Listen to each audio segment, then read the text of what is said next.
नमस्कार दोस्तों, मैं हूं योगेंद्र शर्मा, आपके अपने YouTube channel youth study point पर।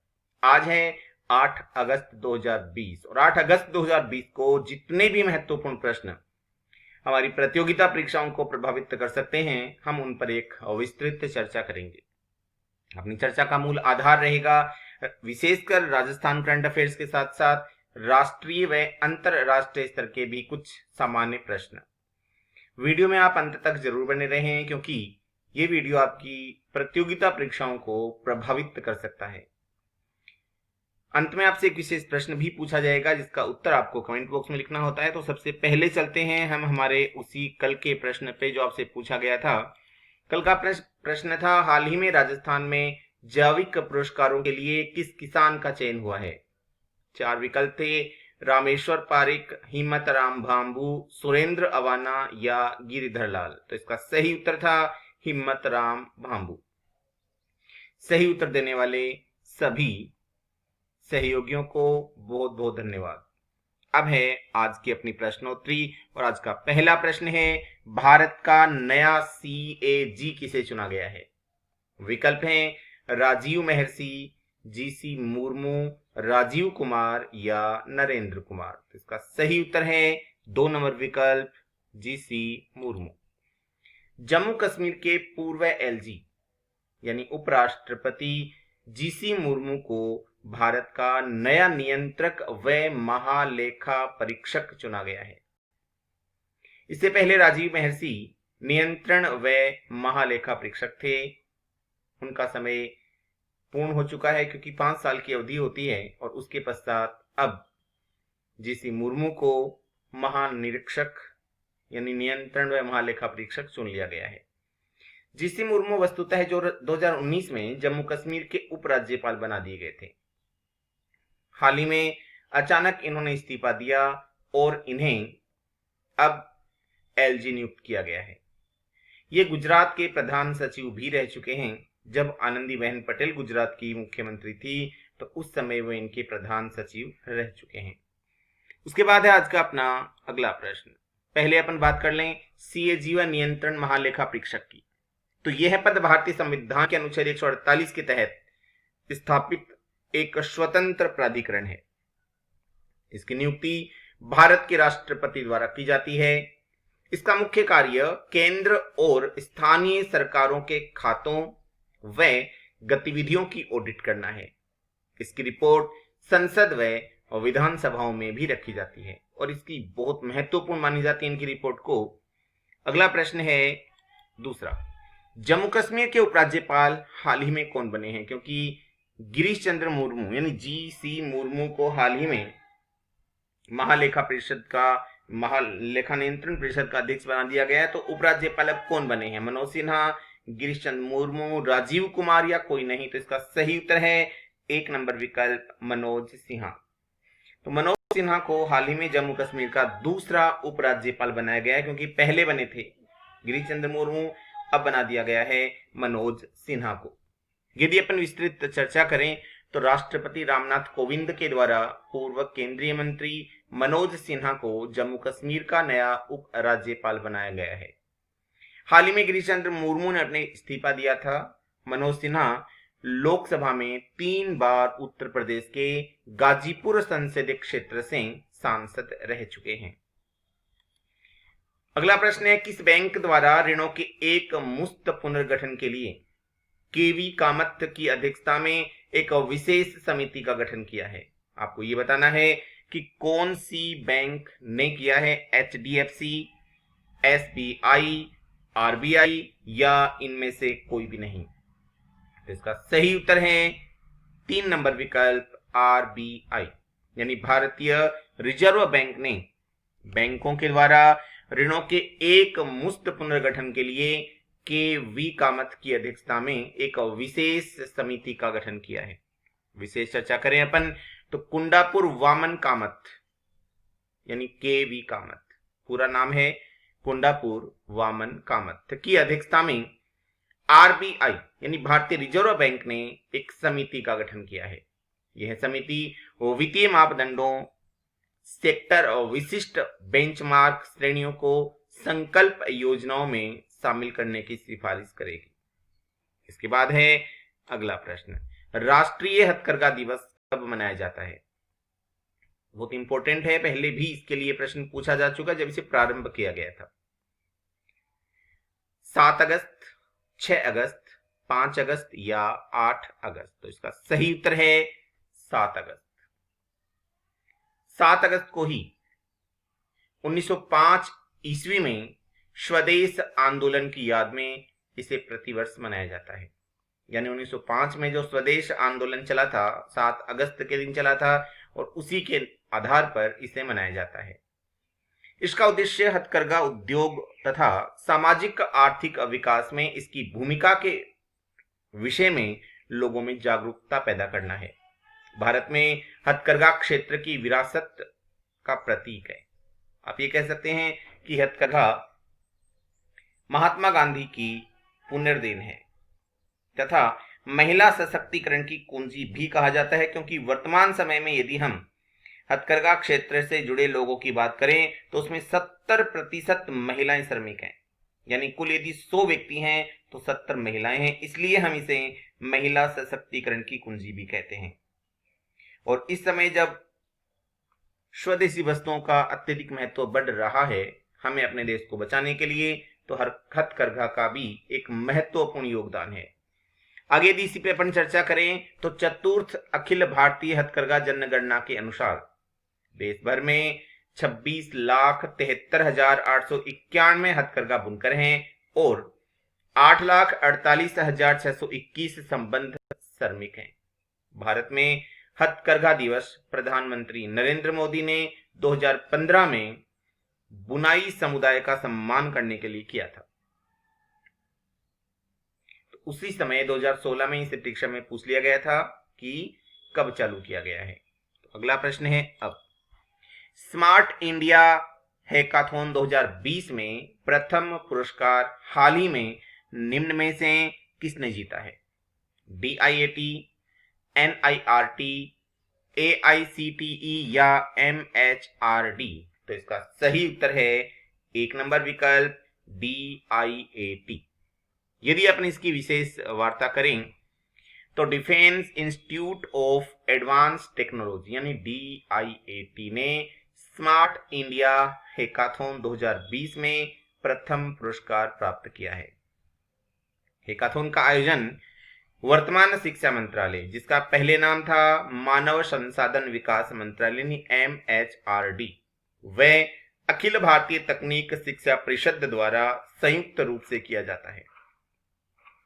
Defence institute of advance technology यानी DIAT की टीम ने AI का उपयोग करके चेहरे, अभिव्यक्ति और हाव भाव पहचानने के लिए दृष्टि नामक एक समाधान प्रदान करने वाली ऐप ढूंढी है, जिसके लिए इन्हें प्रथम पुरस्कार भी प्रदान किया गया है। पुरस्कार के तौर पर इन्हें 1 लाख रुपए प्रदान किए गए हैं। पुनः बता रहा हूं, इंटेलिजेंसी का प्रयोग करके चेहरे, अभिव्यक्ति और हाव भाव की पहचान के लिए दृष्टि नामक एक समाधान खोजा है, समाधान ऐप खोजी है और इसी के लिए इन्हें प्रथम पुरस्कार दिया गया है और 1 लाख रुपए प्रदान करने की घोषणा की गई है। Defence institute of advance technology यानी DIAT क्या है? यदि अपन इस पे चर्चा करें तो यह रक्षा मंत्रालय के अनुसंधान और विकास विभाग के अधीन एक डीम्ड विश्वविद्यालय है, जिसकी स्थापना 1952 ईस्वी में हुई और इसके वर्तमान कुलाधिपति हैं हमारे वर्तमान रक्षा मंत्री राजनाथ सिंह। इसके बाद है अगला प्रश्न, स्मार्ट इंडिया हैकाथॉन, अभी हम इसी की बात कर रहे थे, 2020 की राजस्थान से विजेता है सामिया। आपको यह बताना है कि सामिया संबंध किस जिले से है। एक प्रश्न चाहे इंडिया स्तर पे आ जाए या राजस्थान स्तर पे आ जाए, 100% पूछा जाएगा। और जहां तक राजस्थान की हम बात करें तो राजस्थान पुलिस या पटवार में प्रश्न जरूर आएगा। तो आप याद रखेंगे कि स्मार्ट इंडिया हैकाथॉन 2020 की राजस्थान से विजेता सामिया है का संबंध किस जिले से है? जयपुर, अलवर, जोधपुर या उदयपुर? तो इसका सही उत्तर है 2 नंबर विकल्प अलवर। इसका आयोजन शिक्षा मंत्रालय व अखिल भारतीय तकनीक शिक्षा परिषद द्वारा संयुक्त रूप से किया जाता है, हम बात कर चुके हैं। अब है कि राजस्थान में इसका आयोजन 1 अगस्त से 3 अगस्त तक किया गया था। इसमें सामिया व उसकी टीम को सीबीएसई परीक्षा में नकल रोकने के लिए बनाए गए सॉफ्टवेयर के लिए सम्मानित किया गया है। आपको ध्यान होगा कि सामिया के बड़े भाई एक अध्यापक हैं और उन्होंने अध्ययन के क्षेत्र में एक नई क्रांति लाई थी, जिनका नाम स्वयं हमारे प्रधानमंत्री नरेंद्र मोदी ने भी प्रशंसा करने के लिए लिया था। वैश्विक स्तर पे उनका नाम लिया गया था। तो अलवर में रहने वाली हैं सामिया और उन्हीं को सम्मानित किया गया, उनकी पूरी टीम को सम्मानित किया गया। अब क्योंकि अलवर में रहने वाली हैं तो अपन अलवर की बात करते हैं। अलवर की स्थापना 1770 ईस्वी में प्रताप सिंह द्वारा की गई। अलवर प्राचीन मत्स्य जनपद का एक भाग था। 18 मार्च 1948 को जब राजस्थान का एकीकरण होना प्रारंभ हुआ तो सबसे पहला चरण, जिसको हम मत्स्य संघ के नाम से जानते हैं, उसमें अलवर, धौलपुर, करौली और सवाई माधोपुर ने मिलकर मत्स्य संघ का निर्माण किया था। अब है अपना अगला प्रश्न। देश की पहली किसान स्पेशल एक्सप्रेस पार्सल ट्रेन को किस राज्य से प्रारंभ किया गया है, यानी हम जिसे किसान ट्रेन के नाम से जानते हैं। ये भारत की पहली किसान स्पेशल एक्सप्रेस पार्सल ट्रेन है। आंध्र प्रदेश से, तमिलनाडु से, उत्तर प्रदेश से कि महाराष्ट्र से? तो इसका सही उत्तर है महाराष्ट्र से। भारत की पहली किसान स्पेशल एक्सप्रेस पार्सल ट्रेन को महाराष्ट्र के देवलाली स्टेशन से रवाना किया गया है। यह ट्रेन महाराष्ट्र के देवलाली व बिहार के दानापुर रेलवे स्टेशनों के मध्य फलों व सब्जियों का परिवहन करेगी, क्योंकि इस समय फल और सब्जियां जब एक स्थान से दूसरे स्थान पर ट्रक आदि के माध्यम से पहुंचाई जा रही हैं तो वे सड़गल जाती हैं और समय पर नहीं पहुंच पाती, जिससे किसानों को उनका पूरा मुआवजा नहीं मिल पाता। इसी के तहत ये स्पेशल ट्रेन चलाई गई है, जिससे फल और सब्जियों के व्यापार को बढ़ावा मिल सके और किसानों को उनका पूर्ण मुआवजा मिल सके। इसके बाद है आज का अपना अगला प्रश्न। अगला प्रश्न है, किस राज्य की स्कूलों में डिजिटल शिक्षा प्रदान करने के लिए गूगल के साथ समझौता किया है? आंध्र प्रदेश, तमिलनाडु, उत्तर प्रदेश या महाराष्ट्र? इसका सही उत्तर है महाराष्ट्र। महाराष्ट्र ने राज्यों की स्कूलों में डिजिटल शिक्षा उपकरण पेश करने के लिए गूगल के साथ समझौता किया है। स्कूलों में जी सूट एजुकेशन, गूगल क्लासरूम तथा गूगल मीट जैसे डिजिटल टूल के लिए एक समझौता किया है। महाराष्ट्र ने अपने स्कूलों में गूगल व जी सूट लॉन्च करने वाला भारत का पहला राज्य है, यानी पहला राज्य भारत का जिसने अपने स्कूलों में गूगल व जी सूट लॉन्च किया है। यदि अपन बात करें महाराष्ट्र की, तो महाराष्ट्र क्षेत्रफल की दृष्टि से तीसरा बड़ा राज्य है, जबकि जनसंख्या के लिहाज से दूसरा सबसे बड़ा राज्य है। इसकी सीमा 6 राज्यों से लगती है: कर्नाटक, गोवा, तेलंगाना, छत्तीसगढ़, गुजरात व मध्य प्रदेश। राजधानी है मुंबई और मुख्यमंत्री हैं उद्धव ठाकरे, जबकि राज्यपाल हैं भगत सिंह कोश्यारी। इसके बाद है अगला प्रश्न। राजस्थान में पर्यटन की नई नीति कितने वर्षों बाद लागू किए जाने की हाल ही में हमारे मुख्यमंत्री द्वारा घोषणा की गई है? 10 वर्ष, 20 वर्ष, 15 वर्ष या 25 वर्ष? तो इसका सही उत्तर है लगभग 20 वर्ष बाद राजस्थान में नई पर्यटन नीति लागू करने की घोषणा मुख्यमंत्री द्वारा की गई है। राजस्थान में पर्यटन की गतिविधियों को प्रोत्साहन देने के लिए सरकार द्वारा नई पर्यटन नीति लागू करने की घोषणा की है। राजस्थान में करीब 20 वर्ष बाद नई पर्यटन नीति को लाया जाएगा। इस नीति में देशी विदेशी पर्यटकों को अधिक से अधिक जोड़ने के लिए मेले, उत्सव व धरोहरों को नया रूप प्रदान किया जाएगा। इसके बाद है अगला प्रश्न। हाल ही में राजस्थान महिला व आधिकारिकता विभाग एवं स्टेट ओपन स्कूल जयपुर ने किन कक्षाओं के लिए समझौता किया है? 9-10, 10 व 12, 8 व 9 या 6 और 8? तो इसका सही उत्तर है 2 नंबर विकल्प 10 व 12। हाल ही में राजस्थान महिला व आधिकारिकता विभाग एवं स्टेट ओपन स्कूल जयपुर ने एक समझौता किया है। यह समझौता 10वीं और 12वीं कक्षाओं की पढ़ाई करने वाली छात्राओं से परीक्षा शुल्क नहीं लेने के लिए हुआ है। इस समझौते के तहत इंदिरा महिला शक्ति प्रशिक्षण और कौशल संवर्धन योजना शिक्षा सेतु के तहत शिक्षा सत्र 2020-21 में प्रवेश लेने वाली छात्राओं से कोई शुल्क नहीं लिया जाएगा के संदर्भ में किया गया है। इनका शुल्क स्वयं महिला आधिकारिकता विभाग वहन करेगा, यानी छात्राओं से शुल्क न लेकर खुद महिला आधिकारिकता विभाग इसका वहन करेगा। अगला प्रश्न है, राजस्थान का प्रसिद्ध मेला बाबा रामदेव जी का लक्खी मेला 2020 कोरोना के कारण रद्द किया गया है। प्रश्न है कि ये कहां आयोजित होता है? ददरेवा, गोगामेडी, रुणीचा या परबतसर? तो इसका सही उत्तर है रुणीचा। राजस्थान के जैसलमेर के पोखरण तहसील के ददरेवा रुणीचा में भाद्रपद शुक्ल द्वितीया से एकादशी तक एक मेला भरता है। राजस्थान में करीब 500 सालों में पहला मौका है जब यह मेला स्थगित कर दिया गया है। रामदेव जी की यदि अपन बात करें तो रामदेव जी का जन्म बाड़मेर के शिव तहसील के उड़कासमेर गांव में भाद्रपद शुक्ल दूज को हुआ। इनके पिता का नाम अजमाल व माता का नाम मेनादे था। राजस्थान में इनको रामसा पीर के नाम से भी जाना जाता है। इनके मंदिरों को देवरा कहा जाता है और देवरे पर सफेद या 5 रंगों की एक ध्वजा फहराई जाती है जिसे नेजा के नाम से जाना जाता है या नेजा कहा जाता है।